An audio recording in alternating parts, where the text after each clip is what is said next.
Hello students, કેમ છો બધા? મજામાં ને? શું ચાલે છે જીવનમાં? એકદમ મજા છે? હવે જુઓ, તમે આવનારા દિવસોમાં પ્લાનિંગ કરી રહ્યા છો કે કંઈક નવું શીખીએ અને આ નવું શીખીને આવનારા દિવસોમાં આઈએએસ બનીએ.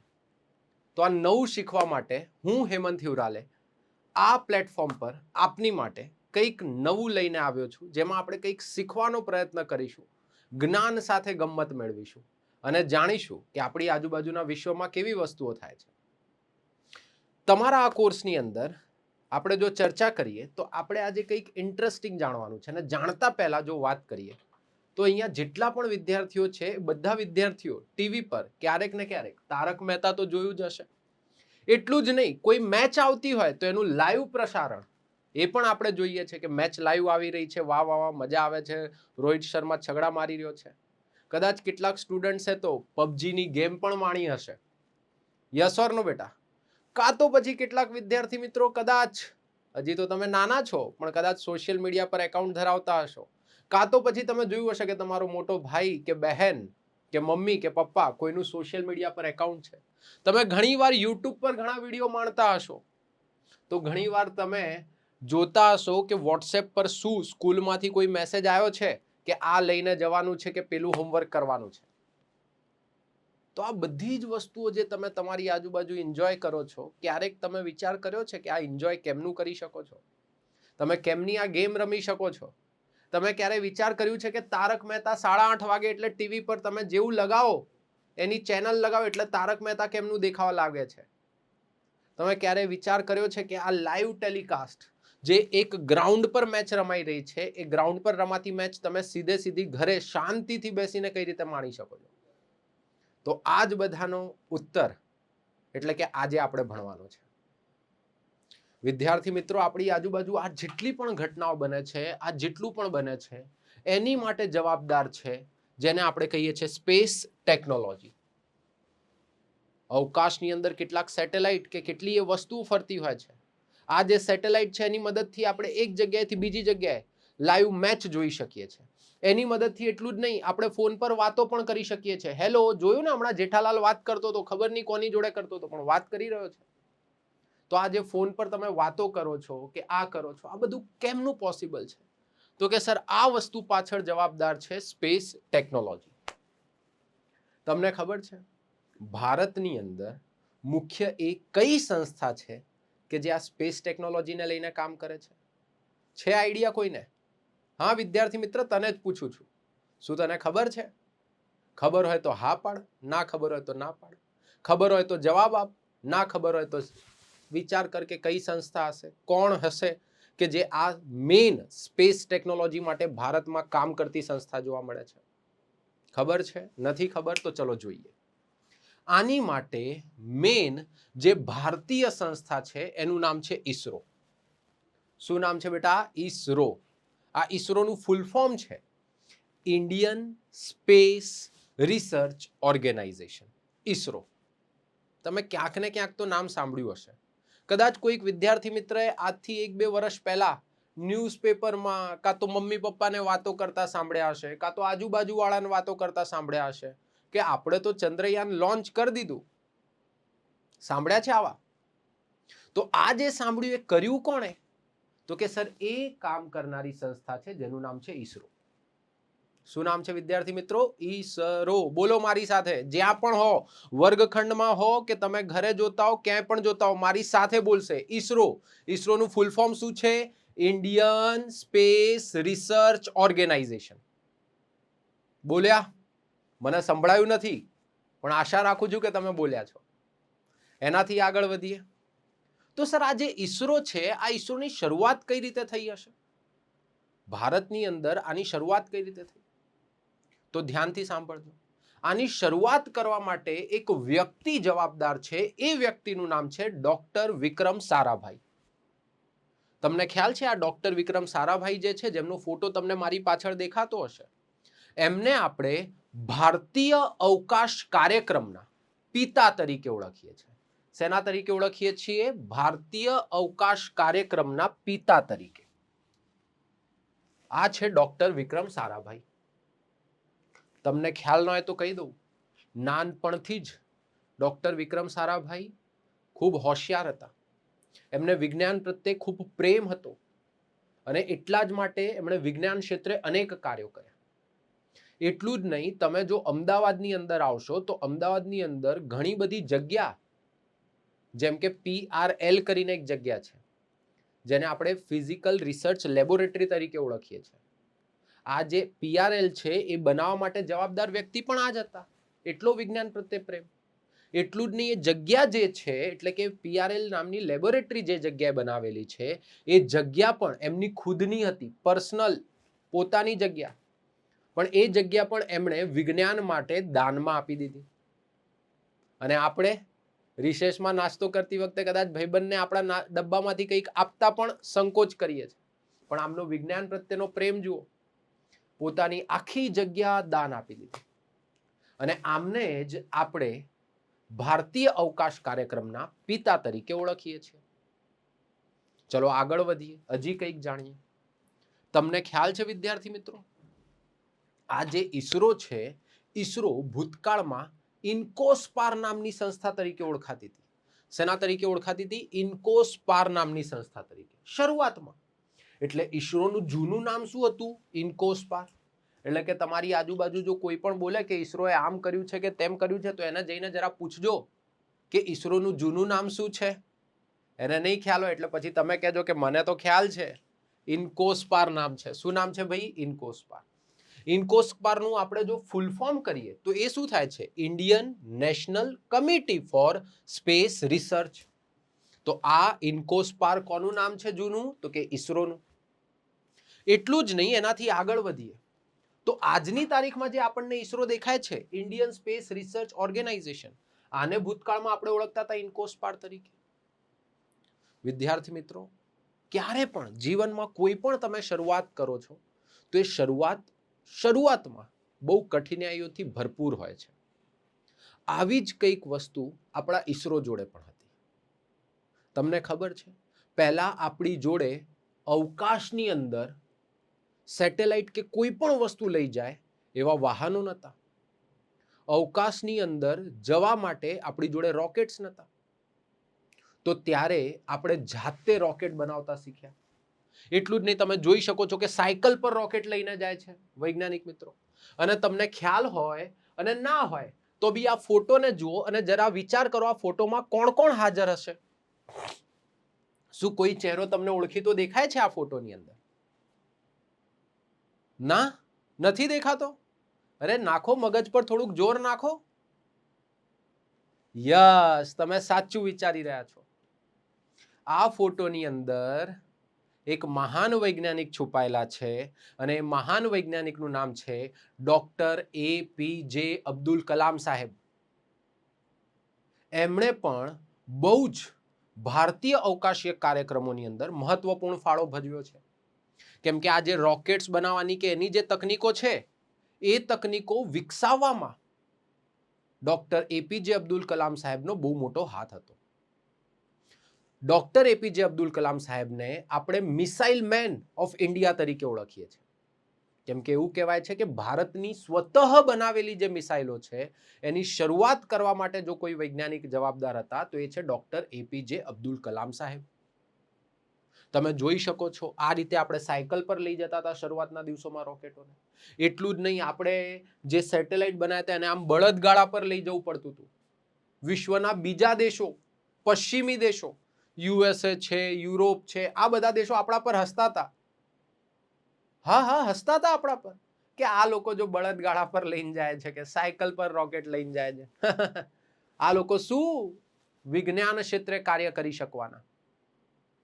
પરંતુ આપણી યથાર્થ પરિશ્રમને કારણે, આપણે કરેલા સંઘર્ષોને કારણે આપણે આજની તારીખમાં વિશ્વના એક ખૂબ શક્તિશાળી અને એ પણ અવકાશ વિજ્ઞાન ક્ષેત્રે શક્તિશાળી દેશ તરીકે ઉભરીને નીકળ્યા છીએ.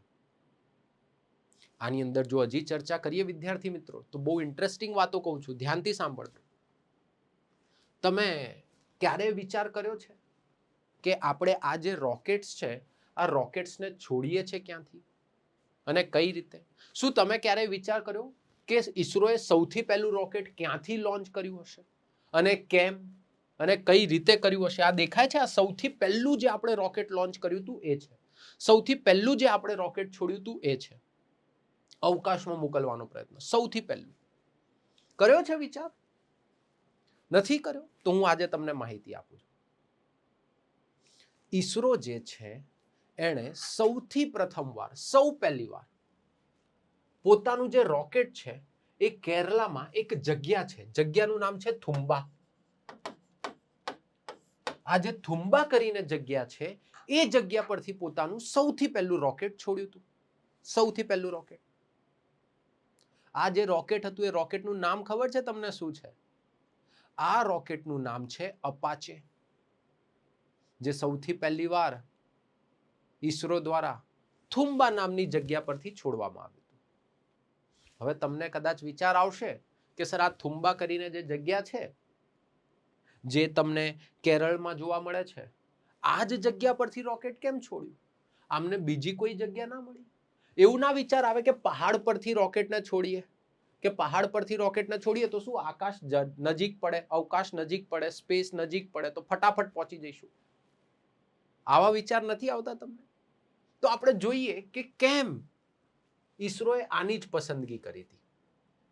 હવે જો 1963માં એટલે કે 1963માં આપણે આ થુમ્બા નામની જગ્યા છે એ જગ્યા પરથી સૌથી પહેલું આ રોકેટ છોડીને જોયું હતું. તમને ખ્યાલ ના હોય તો કહી દઉં, આ જે રોકેટ છે આ રોકેટ આપણે જે થુમ્બામાં બનાવ્યું હતું ને એ થુમ્બાની અંદર ત્યાં જ આપણે બનાવ્યું હતું રોકેટ. તો ત્યાં એક ચર્ચ છે. શું છે? એક ચર્ચ, જેને આપણે સેન્ટ મેરી મેગડેલેન ચર્ચ તરીકે ઓળખીએ છીએ. શેના તરીકે ઓળખીએ છીએ? સેન્ટ મેરી મેગડેલેન ચર્ચ તરીકે ઓળખીએ છીએ. આ ચર્ચની અંદર જ આપણે રોકેટ બનાવ્યું અને ચર્ચની બહાર જે જગ્યા હતી ત્યાંથી આપણે આ રોકેટ છોડ્યું હતું. તો સૌથી પહેલું આપણે જે આ રોકેટ બનાવ્યું હતું અપાચે, એ રોકેટ ક્યાં બનાવ્યું હતું, ક્યાં આખું કમ્પ્લીટ કર્યું હતું? તો કે સર એનું કામ આપણે સેન્ટ મેરી મેગડેલેન ચર્ચમાં કર્યું હતું. વિચાર કરો, ઈસરો જેની જોડે આજની તારીખમાં રોકેટ બનાવવા માટે મોટી મોટી લેબોરેટરી છે, એણે પોતાનું સૌથી પહેલું રોકેટ જે બનાવવાની શરૂઆત જે છે એ અહીંયાથી કરી હતી. એ વસ્તુ અલગ છે કે આ રોકેટ માટે આપણને અમેરિકા તરફથી થોડીક મદદ પણ મળી હતી. એનાથી આગળ વધીએ તો હવે જો મેં તમને કીધું કે સર આ જ જગ્યા કેમ પસંદ કરી, કેમ અહીંયાથી જ રોકેટ લોન્ચ કર્યું, તો એક કારણ કહું છું. મોટા ભાગે તમે જ્યારે વિશ્વમાં જોશો, જેમ કે આ જગ્યાઓ તમને દેખાય છે, તો તમને ખ્યાલ જ હશે કે વિશ્વની અંદર અહીંયા સેન્ટરમાં આપણને જોવા મળે છે વિષુવવૃત્ત. શું હોય છે? પૃથ્વીની અંદર અહીંયા વચ્ચોવચ્ચ શું છે ભાઈ? વિષુવવૃત્ત છે. અને આ જે વિષુવવૃત્ત હોય છે, આ વિષુવવૃત્ત જોડે ગુરુત્વાકર્ષણ બળ ઓછું લાગતું હોય છે. અને જો તમે જુઓ તો આપણું જે આ થુમ્બા છે એ કેરળમાં આવેલું છે, તિરુવનંતપુરમમાં આવેલું છે, જે અહીંયા છે. આ તમને દેખાય છે ભારત, ભારતની અંદર અહીંયા છે. અને તમે જુઓ અહીંયા નીચેથી વિષુવવૃત્ત પસાર થાય છે, તો આ વિષુવવૃત્તથી કેવું છે? એકદમ નજીક. અને વિષુવવૃત્તથી નજીક છે એના કારણે શું થાય છે? એના કારણે આ જગ્યા પર ગુરુત્વાકર્ષણ બળ પ્રમાણમાં ઓછું લાગે. અને જો ગુરુત્વાકર્ષણ બળ ઓછું લાગે પ્રમાણમાં, તો સરળતાથી આ શું કરી શકે છે? ઉડાણ ભરી શકે છે. અને એટલા જ માટે આપણે પસંદ કર્યું કે આપણે રોકેટ ક્યાંથી લોન્ચ કરીશું? તો કે ભાઈ આપણે રોકેટ લોન્ચ કરીશું થુમ્બાથી. સમજાય છે વિદ્યાર્થી મિત્રો? તો આ વસ્તુ ધ્યાનમાં રાખીશું. તો કે અહીંયા આપણે સમજવાની જરૂર છે કે રોકેટ્સ ક્યારે પણ એવી જગ્યા પરથી છોડવામાં આવે કે જે વિષુવવૃત્તથી નજીક હોય. કેમ કે વિષુવવૃત્ત પર ગુરુત્વાકર્ષણ બળ પ્રમાણમાં ઓછું લાગે, જેનાથી આપણે ઉડાણ સરળતાથી ભરી શકીએ. એટલું જ નહીં, આવી જ રીતે જે આપણા પૃથ્વી પર ધ્રુવીય પ્રદેશો છે, ધ્રુવીય પ્રદેશો એટલે કયા? તો કે સર અહીંયા ઉત્તર ધ્રુવ કાં તો દક્ષિણ ધ્રુવ છે. આ જે ધ્રુવીય પ્રદેશો છે, આ ધ્રુવીય પ્રદેશો પર ગુરુત્વાકર્ષણ બળ વધારે લાગતું હોય છે. એટલા માટે આપણે ત્યાંથી ક્યારે પણ રોકેટ લોન્ચ કરવાનું પસંદ કરતા નથી. યસ ઓર નો? એટલા માટે આપણે સૌથી પહેલી વાર રોકેટ ક્યાંથી લોન્ચ કર્યું? તો કે ભાઈ સર થુમ્બાથી. તો સર આજની તારીખમાં શું આપણે થુમ્બાથી રોકેટ લોન્ચ કરીએ છીએ? તો કે ના. આજની તારીખમાં આપણે રોકેટ લોન્ચ ક્યાંથી કરીએ છીએ ખબર છે? તો કે સર એ જગ્યાનું નામ છે doctor Satish Dhawan space centre. શું નામ છે જગ્યાનું? Doctor Satish Dhawan space centre. અને આ જે doctor Satish Dhawan space centre છે એ ક્યાં આવેલું છે ખબર છે? સર આ ભારતની અંદર આંધ્રપ્રદેશ નજીક એક ટાપુ છે. ટાપુનું નામ છે શ્રીહરિકોટા. અને આ શ્રીહરિકોટા ટાપુ જે છે ત્યાંથી આજની તારીખમાં આપણે સેટેલાઇટ અને રોકેટ લોન્ચ કરવાનું પસંદ કરીએ છીએ. સમજ્યા વિદ્યાર્થી મિત્રો? અને આ જગ્યા પણ તમને ખબર છે, તમે જુઓ તો આ રહ્યું ભારત અને અહીંયાથી આપણે લોન્ચ કરીએ છીએ. તો વિશ્વના પટ પર જ્યારે તમે આ મેપ પર જુઓ છો તો સર આપણે વિષુવવૃત્તની નજીકથી રોકેટ્સને લોન્ચ કરવાનું પસંદ કરતા હોઈએ છીએ. એનાથી આગળ વધીએ તો સર આજની તારીખમાં જો આપણે વાત કરીએ તો કે સર આ તો રોકેટની વાત કરીએ આપણે જે ઈસરોએ લોન્ચ કરેલું છે.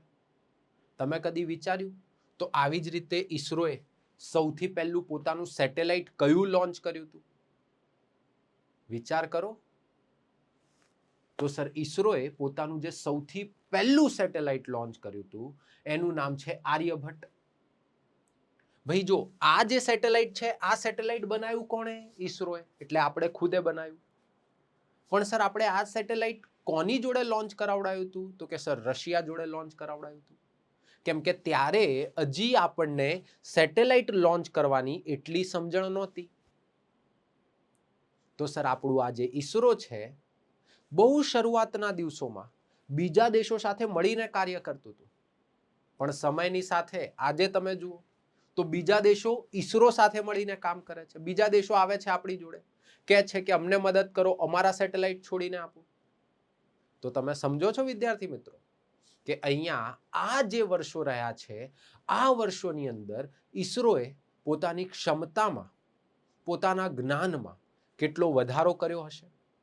વિચાર કરો, એક સમય હતો કે જ્યારે બળદગાડા પર આપણે સેટેલાઇટ લઈને જતા હતા એક જગ્યાએથી બીજી જગ્યાએ. અને આજની તારીખમાં આપણી જોડે હાઈ ટેકનોલોજીથી સજ્જ ટ્રાન્સપોર્ટેશનના, પરિવહનના સંસાધનો છે જ્યાં આપણે એક જગ્યાએથી બીજી જગ્યાએ સેટેલાઇટને લઈ જઈ શકીએ છીએ. એટલે કે શરૂઆતમાં આપણને ઘણી કઠિનાઈઓ પડી, ઈસરોને શરૂઆતમાં અનેક તકલીફો પડી, પરંતુ સમય જેમ જેમ આગળ વધ્યો તેમ તેમ ઈસરોએ ઘણું બધું શીખ્યું અને આપણા માટે ઘણા બધા કામ કર્યા.